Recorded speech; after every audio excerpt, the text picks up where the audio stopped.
Mañanas en Libertad, con Luis del Pino.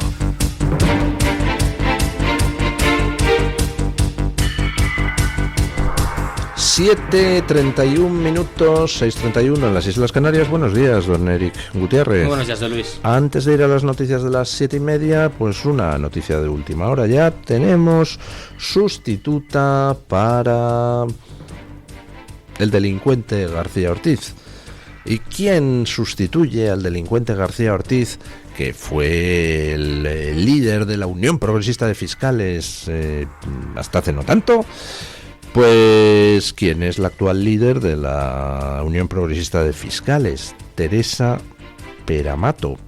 Teresa Peramato, que es licenciada en Derecho por la Universidad de Salamanca, fiscal desde 1989 y ha estado trabajando como fiscal en las audiencias provinciales de Tenerife y Valladolid y luego en los tribunales superiores de justicia de Cataluña y Madrid, y está pues muy metida en todos los temas de violencia de género, etcétera, etcétera, etcétera. Bueno, la verdad es que yo no había oído hablar de esta señora en mi vida, lo cual quiere decir que no ha tenido pues un excesivo protagonismo político, lo cual es bueno, pero vamos, siendo la actual presidenta de la Unión Progresista de Fiscales, pues se pueden ustedes imaginar cuál es la línea ideológica. Una cosa interesante es que... Bueno, un momento, voy a matizar lo que he dicho. Es la presidenta de la Unión Progresista de Fiscales.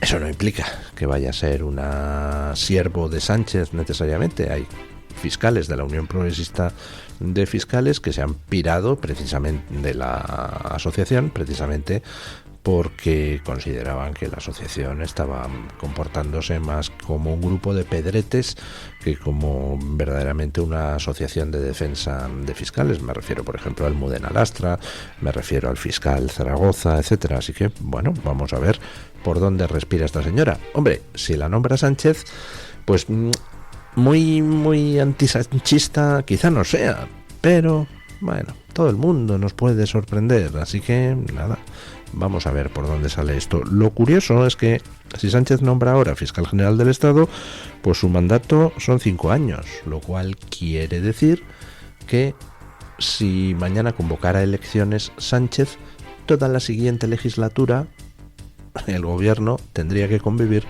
con el fiscal general del Estado que va a nombrar Sánchez ahora. Bueno, en cuanto tengamos más datos, les damos lo que vayamos conociendo. Vamos con las noticias de las 7:30. Pedro Sánchez ha negado haberse reunido con Arnaldo Otegi para pactar la moción de censura que en 2018 puso fin al gobierno de Mariano Rajoy. Eso es mentira, afirmó el presidente desde Angola en respuesta a la información publicada por El Español, que sostiene que Koldo García trasladó en coche a Sánchez y a Santos Cerdán hasta un caserío donde supuestamente se reunieron con el líder de EH Bildu para ultimar el apoyo a la moción. El Español contactó directamente con Koldo García para preguntarle: ¿llevó usted a Pedro Sánchez y a Cerdán a una reunión con Otegi en un caserío del País Vasco? La respuesta de García fue: es verdad lo publicado, no puedo desmentirlo bajo ningún concepto. Otegi, por su parte, en una entrevista a ETV, negó haber mantenido reunión alguna con Sánchez y Cerdán con ese fin. No, es rotundamente falso que existiera tal reunión. Yo creo que tengo acreditado una cierta credibilidad delante de nuestro pueblo y de nuestro país.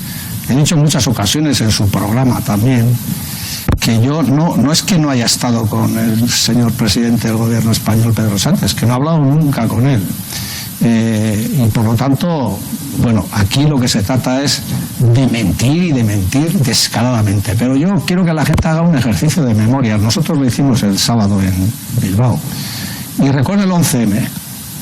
Aquí hubo gente que mintió y sostuvo la mentira para ganar unas elecciones. Pues los mismos están ahora haciendo exactamente lo mismo para tratar de alcanzar el gobierno del Estado. Y los mismos somos los que volvemos a decir la verdad, una y otra vez. Es absolutamente falso que existieran esas reuniones.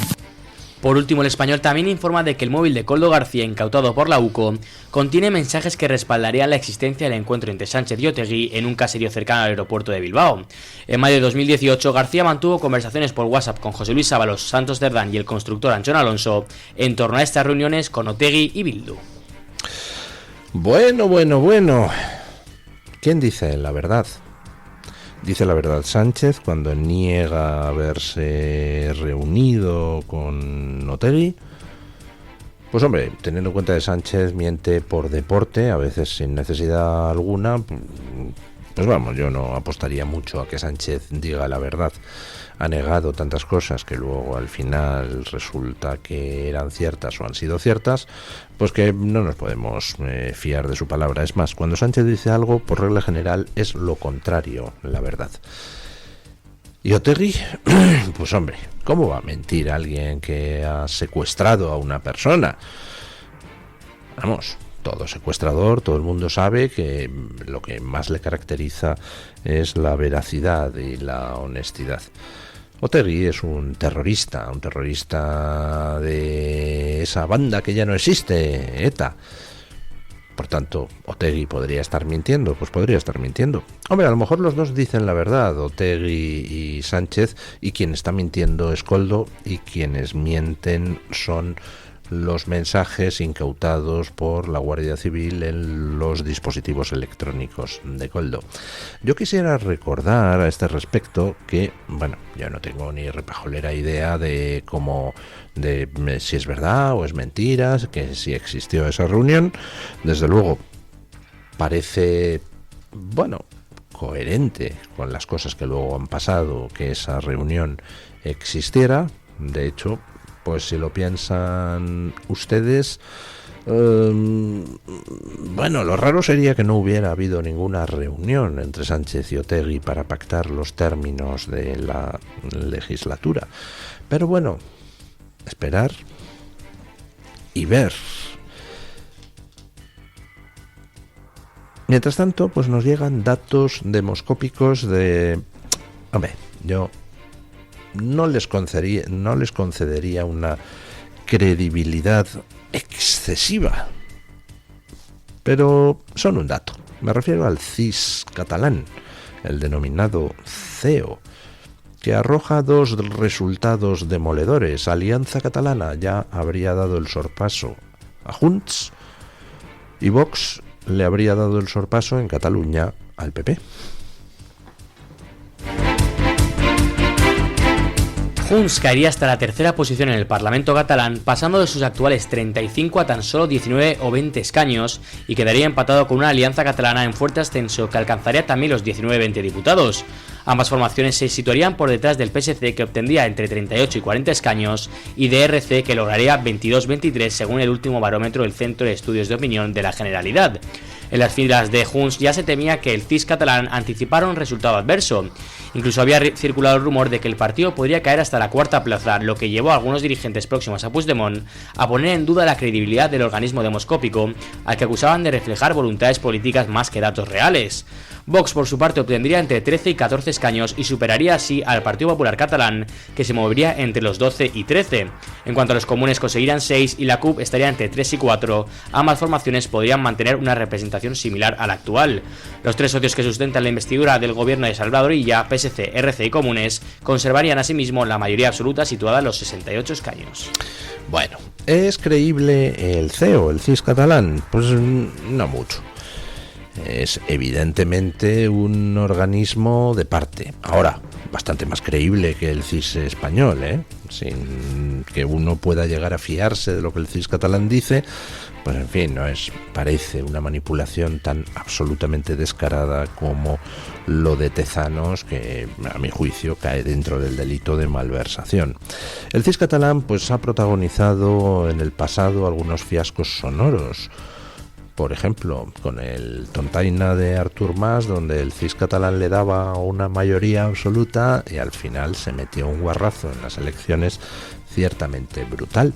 Convocó elecciones pensando que iba a tener la mayoría absoluta y se quedó con un palmo de narices. Con lo cual, pues bueno, y teniendo en cuenta pues que quienes pueblan el CIS catalán no son precisamente españolistas furibundos, pues ya se pueden ustedes imaginar que las conclusiones que saca siempre van a tener un cierto sesgo, ¿no?, hacia el separatismo. Pero el caso es que trae muchos datos interesantes. ¿Es factible que Alianza Catalana haya superado ya a Junts? Factible es, no sé si es cierto o no es cierto, no sé si esto es un intento de ERC y PSOE de meter presión a Puigdemont. Podría ser que estuviera un poco inflado el dato de Alianza Catalana, pero podría ser que no.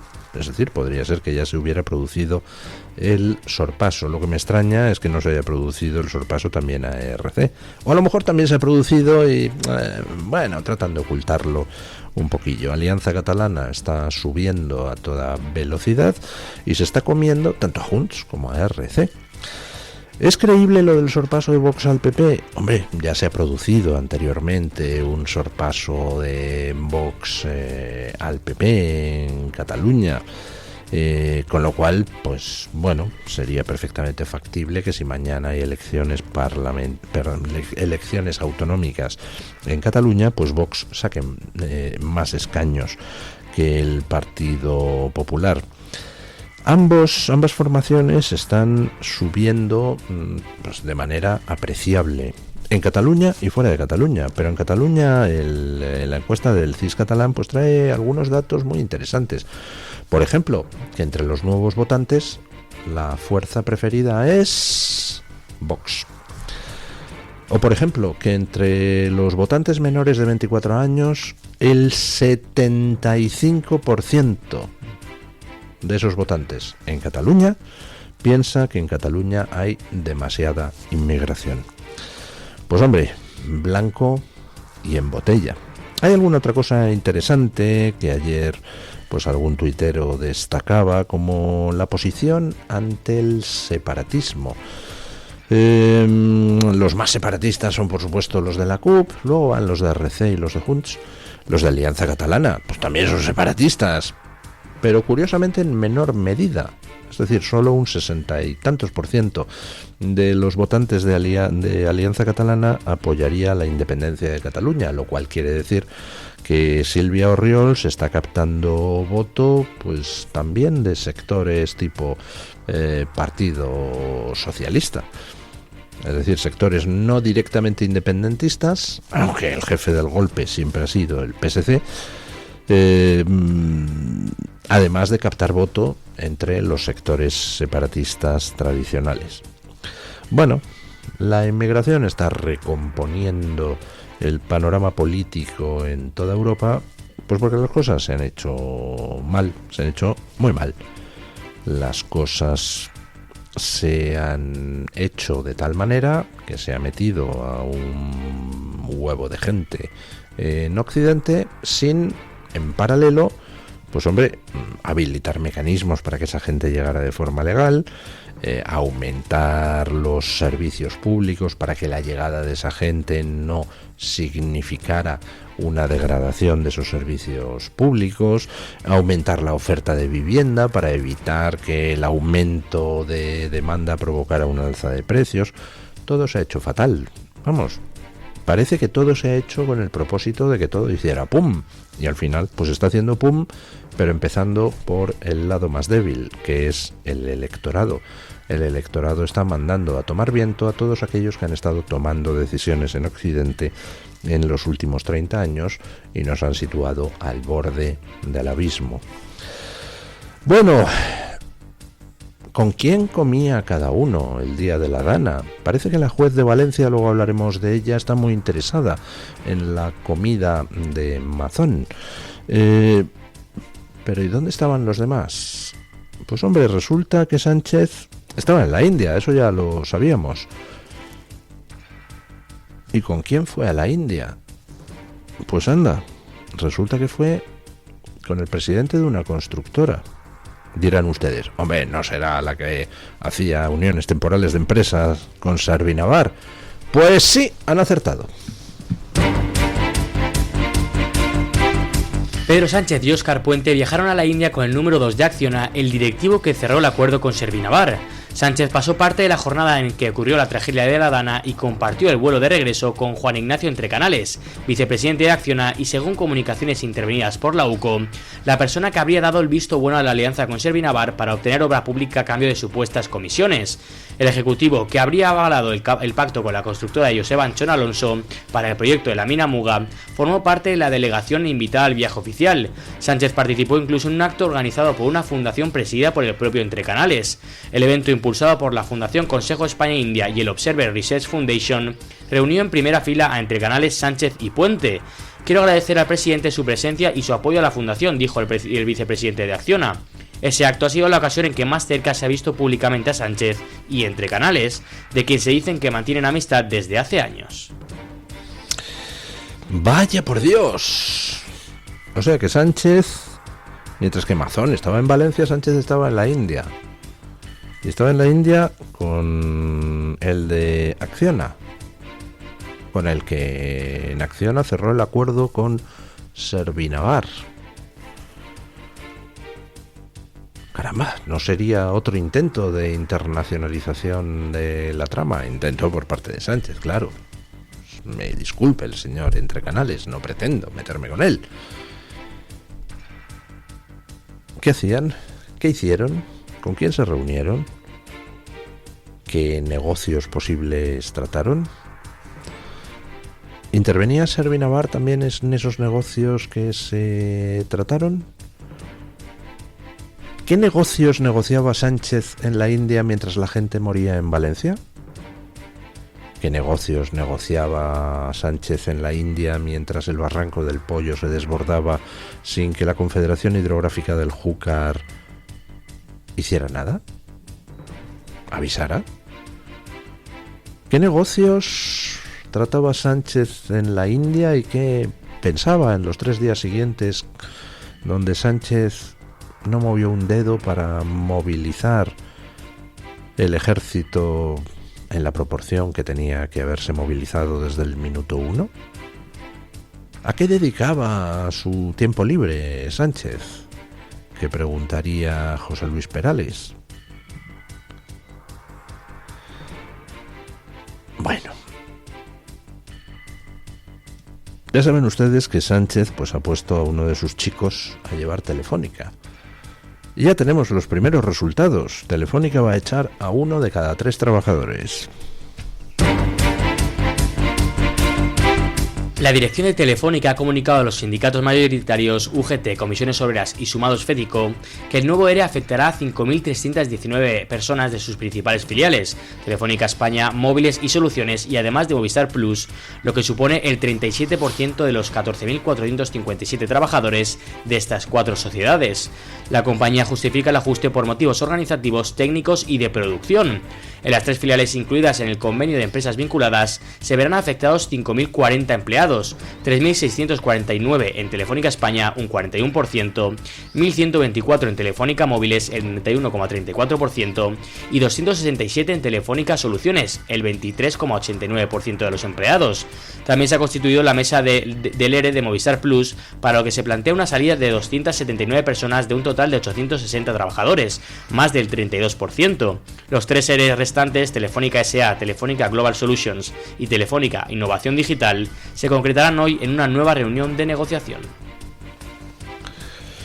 Bueno. Pues nada, yo pensaba que el objetivo de la entrada de empresa de capital público en empresas privadas pues podía ser el, no sé, tratar de incrementar el empleo de los españoles, ¿no? Parecería como lógico. Bueno, pues resulta que no. Parece que la toma de control por parte de Sánchez de Telefónica a través de PSC y Marc Murtra, en lo que se traduce es en que Telefónica va a poner en la calle a 1 de cada 3 trabajadores. Eso sí, supongo que dinero no faltará para poder crear una Telepedro o impulsar con contenidos alguna otra Telepedro que se cree.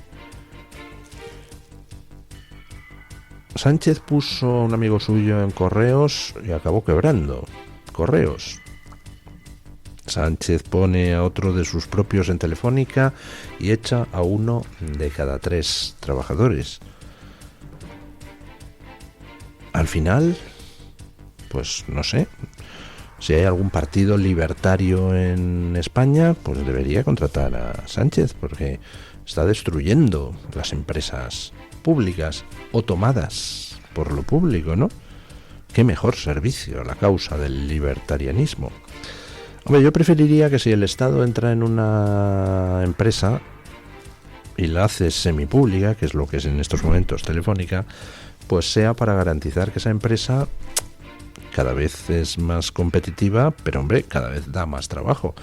Pero resulta que no parecen ser esas las ideas de gestión empresarial de Sánchez, si es que Sánchez tiene alguna idea. Y vamos con una noticia que está replicándose mucho por distintos sitios y que yo invitaría a que se tome con prudencia. Escuchen. La justicia de Estados Unidos estaría muy interesada en impulsar cuanto antes la apertura de un proceso penal contra el expresidente español José Luis Rodríguez Zapatero como presunto colaborador necesario del régimen de Nicolás Maduro. Según publica Voz Populi, fuentes judiciales vinculadas a la Corte del Distrito Sur de Nueva York afirman que las revelaciones aportadas por Hugo El Pollo Carvajal sobre la actividad de Zapatero en Venezuela han sido determinantes para activar esta vía. Una eventual imputación podría conllevar el embargo de bienes e incluso una orden internacional de detención. Este tribunal federal, que instruye la causa contra la exjefe de la inteligencia militar chavista desde su extradición en 2023, considera sólida la información facilitada por Carvajal en las últimas semanas. El exgeneral venezolano conocerá su sentencia el próximo 12 de febrero, tras admitir el 26 de junio varios delitos de narcotráfico y narcoterrorismo vinculados a los cárteles que Washington asocia al poder de Caracas. De acuerdo con la información manejada por el citado medio, en sus últimas declaraciones Carvajal habría aportado datos precisos sobre supuestos pagos de importantes sumas de dinero a Zapatero procedentes del gobierno venezolano a través de PDVSA. Bueno. Yo invitaría a tomar estas noticias con pinzas. No consta que Trump haya emitido ninguna orden para detener a Zapatero. No consta que Trump quiera emitir una orden para detener a Zapatero. Lo único que consta es que, como ayer nos contaba don Isaac Blasco, pues hay un tío que fue jefe de la inteligencia chavista, luego se fugó, estuvo aquí en España, no se concedía la extradición, al final se concedió la extradición a Estados Unidos y en Estados Unidos se le ha juzgado y está pendiente de sentencia desde hace aproximadamente 5 meses. La sentencia se ha retrasado ante el ofrecimiento de este tío, el Pollo Carvajal, de ofrecer datos sobre las conexiones internacionales de Venezuela que incluirían posiblemente a Zapatero. Entonces es verdad que parece ser que el Pollo Carvajal estaría cantando cosas. Hasta ahí, bien. A partir de ahí, que esas cosas que esté cantando pues al final vayan a servir para detener a Zapatero, a adoptar sanciones contra él, eso está por ver. Ya veremos, tomemos con prudencia las cosas. Yo lo siento, pero es que las noticias del Pollo Carvajal las llevo oyendo, pues no sé, creo que en la primavera de 1944 ya por la calle la gente comentaba: ¿has oído lo último del Pollo Carvajal?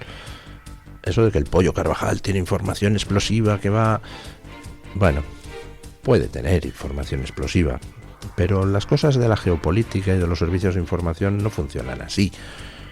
Llega un tío: tengo información explosiva, ¡hala! Se va a hacer pública. Suponiendo que tenga información explosiva sobre Zapatero, que es una suposición, pues eso no quiere decir que esa información la vaya a utilizar el gobierno americano contra Zapatero.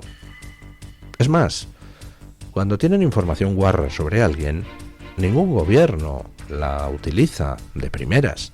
Lo que esos gobiernos hacen es guardársela y emplearla como mecanismo de presión o chantaje.